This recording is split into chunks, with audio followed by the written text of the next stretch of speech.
వినట్లేదు. First floor అంతా ఎక్కేసింది Zara, దిగిపోయింది కూడా. ఇప్పటి వరకు జారా దగ్గరే ఉన్నాను, చిన్న పని ఉందని పైకి వచ్చానా, ఇంకంతే వచ్చేసింది పైకి. ఏం జారా నువ్వు అలా 24 గంటలు నీ దగ్గర ఉండాలంటే కష్టం కదా జారా. నేను ఇంకేం పని చేయొద్దా, నీతోనే ఉండాలా మొత్తం? ఒక్కటి చెప్పు నాకు జారా, నాతో ఉండాలని లేదా నీకు? నాతో ఉండాలని ఉందా లేదా నీకు చెప్పు. నేను చెప్పిన మాట వినకపోతే ఇంక వెళ్ళిపోతావు నా నుంచి దూరంగా. ఇంకా నేను ఎన్ని చేసినా వేస్టే జారా. నాకు నిద్ర లేకుండా, సరిగ్గా ఫుడ్ లేకుండా నేను ఇంతలాగా చూసుకుంటుంటే నేను చెప్పిన మాట ఒక్కసారైనా వినొచ్చు కదా జారా. జారా అయితే ఆపరేషన్ అయినా 4th డే మెట్లు ఎక్కడం దిగడం స్టార్ట్ చేసేసింది. 2 times అలానే చేసింది. లాంగ్ జంప్ చేస్తుంది, బెడ్ మీదకి ఎగురుతుంది దిగుతుంది, అన్ని చేసేస్తుంది. సోఫా మీదకి ఎగురుతుంది దిగుతుంది.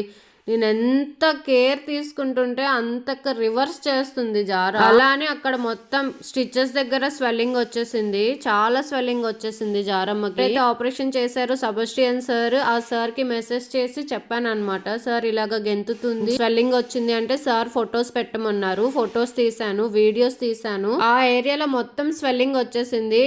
నాకు తెలిసి మెట్లెక్కినప్పుడు తగిలేసి ఉంటది. హాస్పిటల్ కి వెంటనే తీసుకొని రమ్మన్నారు సార్. ఈవెన్ సెబాస్టియన్ సార్ కూడా నాకు అన్నారు, మీకు ముందే చెప్పాను కదా జారాకి జంప్ చేయించొద్దు, నడిపించొద్దు, ఎక్కువగా కేర్ తీసుకోండి, ఒక బాక్స్ లో పెట్టేయండి అని చెప్పారు సార్. అలానే నేను నా రూమ్ లోనే అసలు బయటికి వెళ్ళకుండా చూసుకుంటున్నాను. నాకు ఫుడ్ కోసం నేను వెళ్ళినా అది వచ్చేస్తుంది అనమాట. డోర్ వేసిన డోర్ రాక్సినో చాకోనో తోసడం వల్ల అది బయటకు వచ్చేస్తుంది.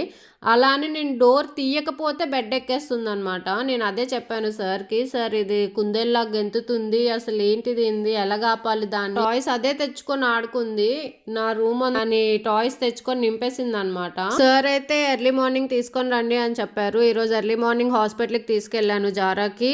అక్కడ శరణ్య మ్యామ్ చెక్ చేశారు, ఇంకో డాక్టర్ కూడా చెక్ చేశారు. స్వెల్లింగ్ మీద టచ్ చేశారు, టచ్ చేస్తే ఏం అరట్లేదు, పెయిన్ లాగా ఏం అనిపించట్లేదు, కానీ స్వెల్లింగ్ అయితే ఉంది. సార్ అన్నారు ఐస్ క్యూబ్స్ పెట్టండి, ఈ 3 days చూడండి, అబ్జర్వేషన్ లో ఉంచండి, 3 days కూడా ఐస్ క్యూబ్స్ తో పెట్టి ఆ వాప్ అనేది తగ్గించండి. ఇన్ కేస్ తగ్గకపోతే ఫర్దర్ గా మళ్ళీ ఆపరేషన్ చేయడమో లేదంటే మళ్ళీ స్టిచెస్ తీయడమో అని చెప్పారు. నాకు అలా అనగానే కళ్ళంట నీరు తిరిగేసాయి.